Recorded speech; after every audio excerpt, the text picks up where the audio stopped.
meron tayong update regarding kay Tropical Depression Ramil. Nabuo po ito kaninang alas 2 ng madaling araw.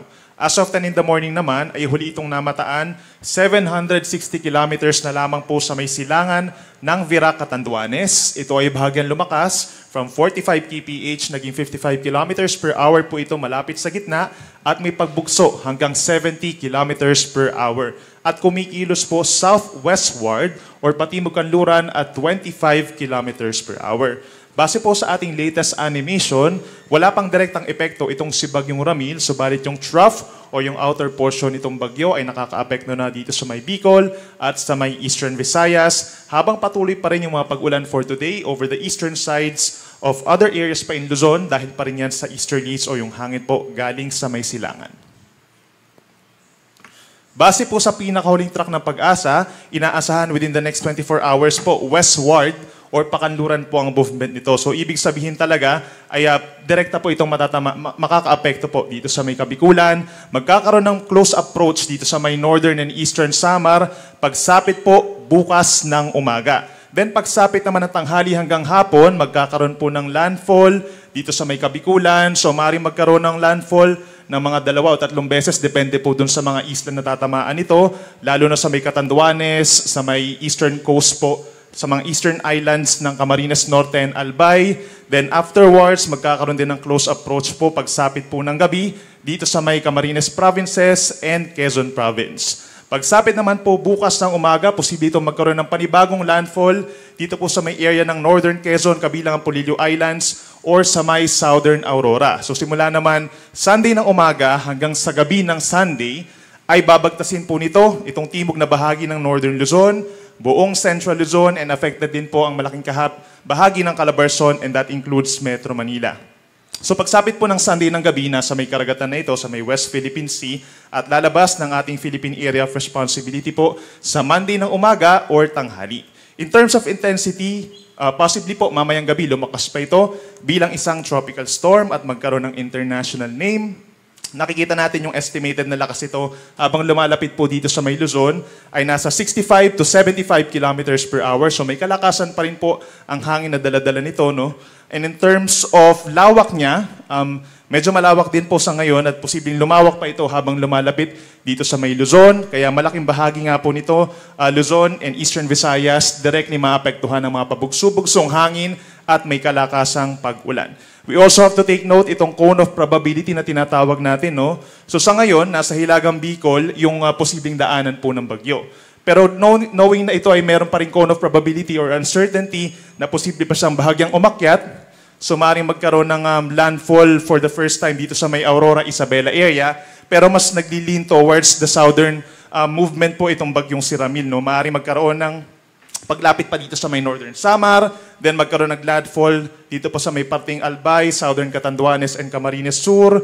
Babagtasin po ng mismong sentro ng bagyo ang natitirang bahagi pa ng Camarines, Quezon, at hindi rin natin inaalis yung chance na didikit pa ito sa may Metro Manila at sa may northern portion ng Calabarzon hanggang sa bagtasin po ang Central Luzon. Sa araw po yan ng late Saturday hanggang sa araw po ng Lunes. So possible landfall over Bicol region on Saturday afternoon and another landfall dito sa may Aurora, Quezon area pagsapit po ng Sunday ng umaga.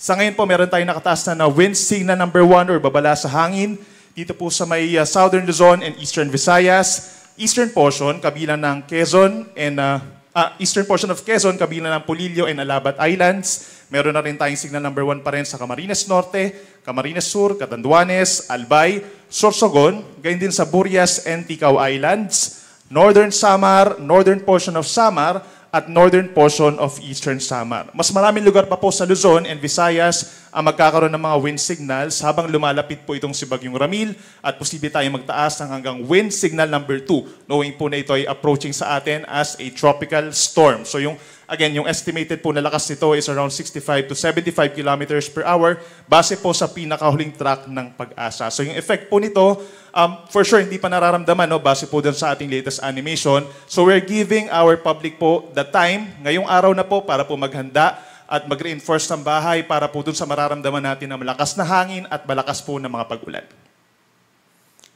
Pagdating naman po sa mga pag-ulan, yung concentration po ng malalakas sa ulan natin over the weekend po talaga. No? So itong nakikita po natin ng mga lugar na maapektuhan po within the next 24 hours ay magli-lean towards starting tomorrow morning hanggang sa tanghali. Itong mga lugar kagaya ng Catanduanes, Albay, Sorsogon, Masbate, at dito rin po sa may Northern Samar, Samar and Eastern Samar, posible hanggang 100 millimeters or by tomorrow, meron po tayong mga kalat-kalat na mga minsang malalakas na mga pag-ulan. At yan po yung nagdudulot ng mga pagbaha at pagguho ng lupa. And we're also considering na nagkaroon ng mga pag-ulan dito sa mga lugar na ito from the past few days dahil sa easterlies. Pagsapit naman po bukas ng tanghali hanggang hanggang Sunday ng tanghali, ito yung time kung saan malapit na nga dito sa may area po ng Quezon, Aurora, itong si Bagyong Ramil.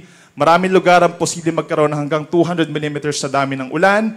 Isabela, Aurora, Quezon, Camarines Norte, Camarines Sur, and Catanduanes. Posible magkaroon ng enhanced rainfall dun sa mga lugar na nasa bulubundukin po. No? Meron tayong mga bulubundukin ng Sierra Madre, posibleng mas mataas pa sa 200 millimeters yung dami ng ulan. Plus, other areas pa dito sa may Cagayan Valley, sa may southern portion of Cordillera Region, merong 500 to 100 millimeters sa dami ng ulan. Simula yan bukas ng tanghali. Gayun din sa Nueva Ecija, Bulacan, Rizal, Laguna, Marinduque, Albay, Sorsogon, Northern Samar, hanggang dito sa Metro Manila, simula po bukas ng tanghali hanggang Sunday ng tanghali, andyan yung peak na meron tayong mga light to moderate with at times heavy rains po.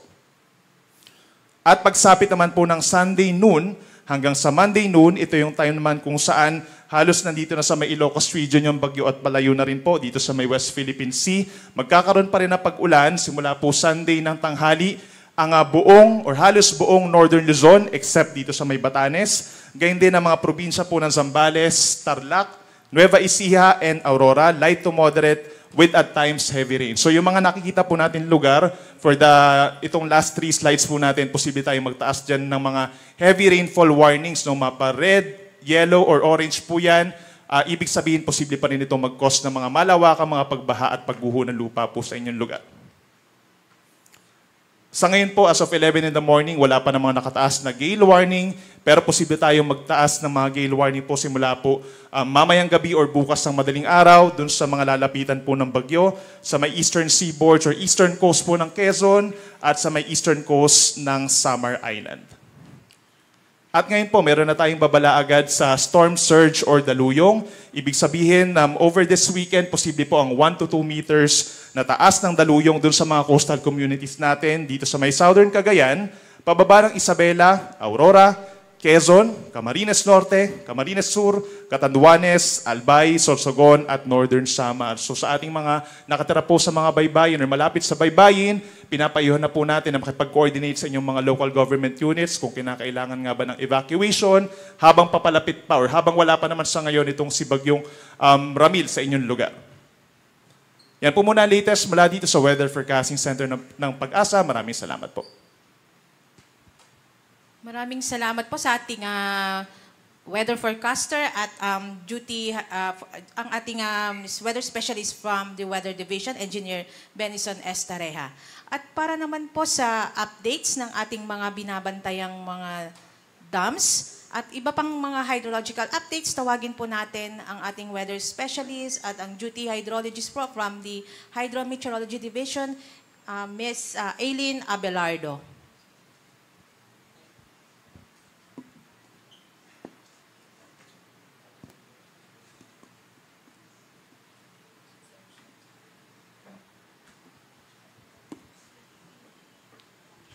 Magandang tanghali po sa ating lahat at para po sa update sa mga minomonitor nating major dams dito po sa Luzon at saka yung mga kailugan na binabantayan po natin dito po sa ating bansa. As of 8 a.m., ang mga water level ng mga monitor dams natin sa Luzon dito po sa Angat ay nasa 208.93 meters, tumaas ito ng 32 centimeters. So ang difference na lamang po niya sa kanyang normal high water level na 210 ay nasa 1.07 meters na lamang po. So to reach po itong normal high water level, kailangan pa po nito ng 46 millimeters of rainfall for the next 24 hours. At ito po yung closely na minomonitor po natin dito for the possibility ng pre-release. ng Angat Dam.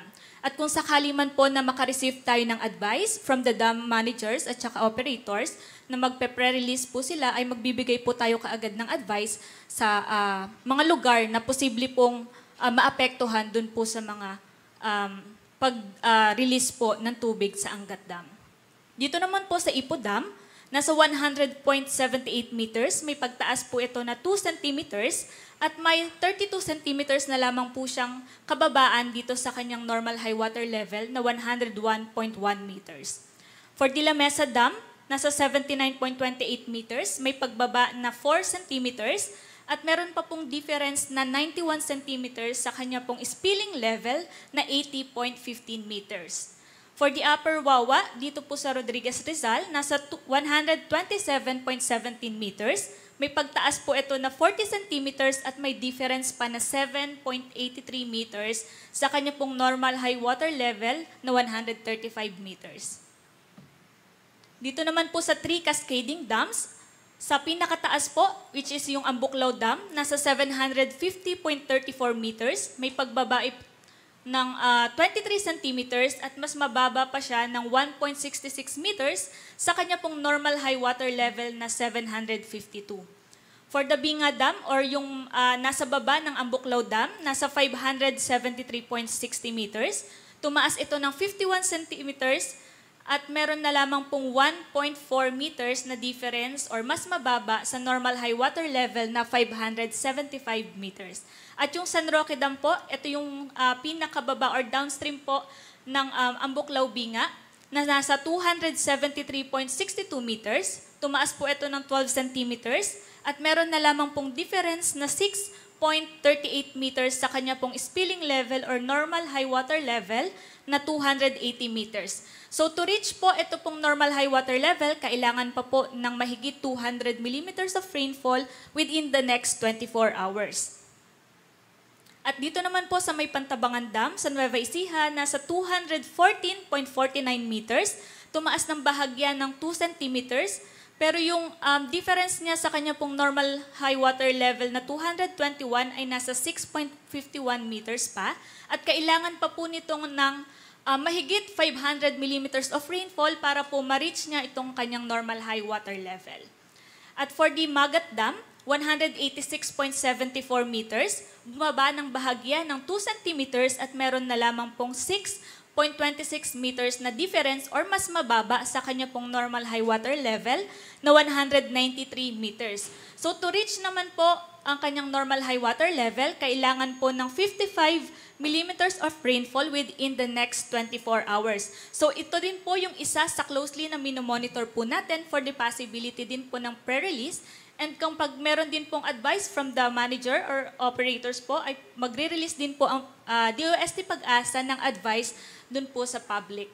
And lastly po, dito sa Caliraya Dam sa Lumban, Laguna, nasa 287.84 meters at tumaas po ito ng 5 centimeters sa nakalipas na 24 hours. So dito po sa mga monitor dams po natin ay nakapagbigay naman na po tayo ng abiso sa mga dam operators and managers na mga forecast rainfall natin for the next 3 days. And then kapag meron na po silang decision, and yun po yung ibibigay po natin na information din po sa public. At para naman po sa General Flood Advisory na inilabas po natin kaninang alas 6 ng umaga, flood alert po sa mga areas or possible po ang flash flood or landslide sa mga area po dito po sa buong Calabarzon, sa buong Bicol Region, sa Eastern Visayas. So posible po na magkaroon ng mga flash flood at landslide, lalong-lalo na po sa mga areas malapit po sa mga kailugan at kabundukan. And flood monitoring po or precautionary measures naman yung mga kailangan ng mga residente na nakatira dito po sa Western Visayas, Negros Island Region, sa Central Visayas, Northern Mindanao, Zamboanga del Norte at Zamboanga del Sur. Any changes po sa mga advisory at warnings, flood warnings na ibibigay po namin, ay i-update po namin ito sa DOST Pag-asa social media account po. Maraming salamat po. Maraming salamat sa ating weather specialist from the Hydrometeorology Division, Ms. Aileen Abelardo.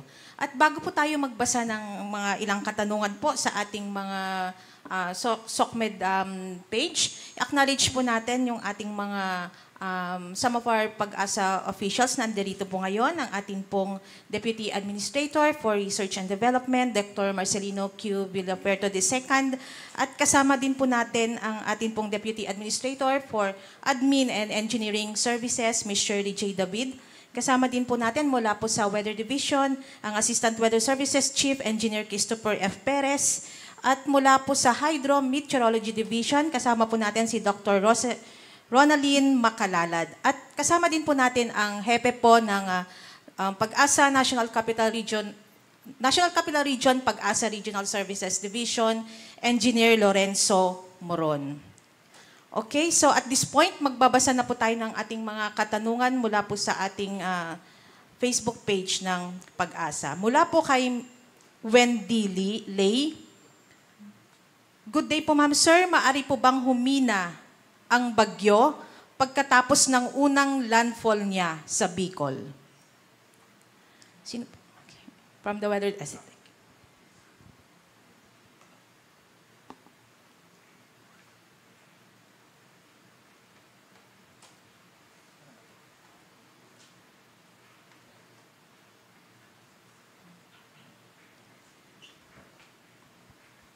So, salamat po sa katanungan. Nakikita po natin na mananatili pa rin siya as a tropical storm, no? So, habang binabagtas po itong Bicol region, that's around 65 to 75 kilometers per hour nga po yung taglay na hangin. Kung i-consider natin yung pagdaan niya dun sa kalupaan or dun sa terrain ng Kabikulan, posible magkaroon ng effect ng bahagyang paghina pero mananatili pa rin po siya as a tropical storm. So, throughout its passage dito sa Luzon, definitely magiging nasa medium na kategorya po ito ng bagyo. Maraming salamat, Engineer Benison Estareja. At mula naman po kay Jason Friginal. Gandang tanghali po. Tanong ko lang po kung saan po bang parte ng Aurora maglalandfall po si Ramil. Dito po ba sa parteng Baler, Aurora? Base po dun sa pinakahuling track ng Pag-asa, yes, nandun sa may area po ng Southern Aurora, posible siya mag-landfall. Pero again, we are considering kasi yung kabuuan ng bagyo, no? 200 to 300 kilometers po yung radius niya from the center. So mahagip talaga basically yung halos buong Aurora, regardless kung magla-landfall siya sa southern part or hindi. Isa pa pong katanungan mula po kay Mars Paguyo. Sir, dito po sa Isabela, malakas po ba ang ulan dito po sa Ethiaga, Isabela? So kung pagbabasihan naman po natin yung forecast na ulan, pagsapit po bukas ng tanghali hanggang Sunday ng tanghali, nakikita natin yung Isabela, lalo na po itong eastern sides, makakaranas po ng mga heavy to at times intense po ng mga pag-ulan. Kaya nandyan yung banta po ng mga pagbaha at pagguho ng lupa po dun sa inyong lugar. Kahit ngayon po ay hindi pa masyadong mga scattered na ulan pa lamang sa ngayon. Okay, mula naman po sa ABS-CBN, Ariel Rojas, ano po ang aasahang epekto sa Metro Manila this weekend?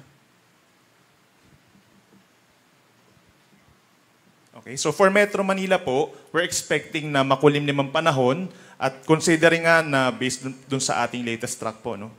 Itong pagdaan niya dito sa may parteng Northern Quezon at saka Southern Aurora, pagsapit po ng Sunday ng umaga, yun yung time na sa Metro Manila, basically magkakaroon na po talaga ng mas madalas na mga pag-ulan at minsan po ay lumalakas po ito. At posible magtagal po yan hanggang sa gabi po ng Linggo. Dagdag ko lang, nag-issue tayo ng weather advisory, including yung Metro Manila. Kasama siya sa yellow. So we are expecting 50 to 100 millimeters of rainfall dito sa Metro Manila by tomorrow until Sunday noontime. Yun po. Thank you. Maraming salamat, Engineer Benny and Dr. Villafuerte. Okay. So, may katanungan pa po dito mula po kay Ms. Oli Yogi. Dadaan po ba ang bagyo sa Pangasinan? Sino pong maaring sumagot? Yes, kung pagbabasihan po natin yung latest track ng Pag-asa, posibleng bumagtas talaga yung sentro nitong si Bagyong Ramil, dito po sa may Pangasinan, pagsapit po ng hapon ng Linggo hanggang gabi. And then, kung bahagyamang umakyat or bumaba yung truck nitong si Bagyong Ramil, nonetheless maapektuhan pa rin talaga sa Linggo ang Pangasinan. Okay. May katanungan po mula kay Del Pilar Pascua sa Vizcaya po. Dadaan din po ba? Nueva Vizcaya po ito. Yes, similar case din po as Pangasinan. Possible pa rin talagang mahagip po ng kabuuan ng bagyo itong Nueva Vizcaya simula po sa madaling araw pa lamang ng Linggo hanggang hapon. Itong Nueva Vizcaya makakaranas din po ng mga pag-ulan kung pagbabasihan din natin dito sa ating forecast rainfall. Nueva Vizcaya 50 to 100 millimeters po simula bukas ng tanghali hanggang Sunday ng tanghali. May mga katanungan pa po dito sa ating YouTube account. Ito po mula kay Josephine Blanco. How about sa Negros po? At isama ko na rin po mula kay Rowel Apolonio. Mahagip po ba ang La Union in the next day? So Negros at La Union po yung tinatanong. For Negros, we're seeing po kasi na today and tomorrow, we're expecting na cloudy dito sa halos buong Visayas, and that includes Negros. Meron po tayong mga pag-ulan, bagamat hindi po siya kasama sa ating weather advisory, so posible pa rin niya magkaroon ng mga light to moderate rains. As for La Union, similar case din po as Pangasinan, no? Nakikita natin dito sa ating pinakahuling track na magkakaroon ng direktang epekto itong si Ramil sa may La Union, pagsapit po yan ng araw ng Linggo, and in terms of rainfall naman po, we're seeing naman sa yan. From Sunday po ng tanghali hanggang Monday, yun yung peak ng ulan dito sa may La Union. Posible po yung 50 to 100 millimeters na ulan. Mula naman po kay Eufronia Lina, Central Luzon po, Nueva Ecija. Gaano po kalakas ang maaari naming asahan? Salamat po.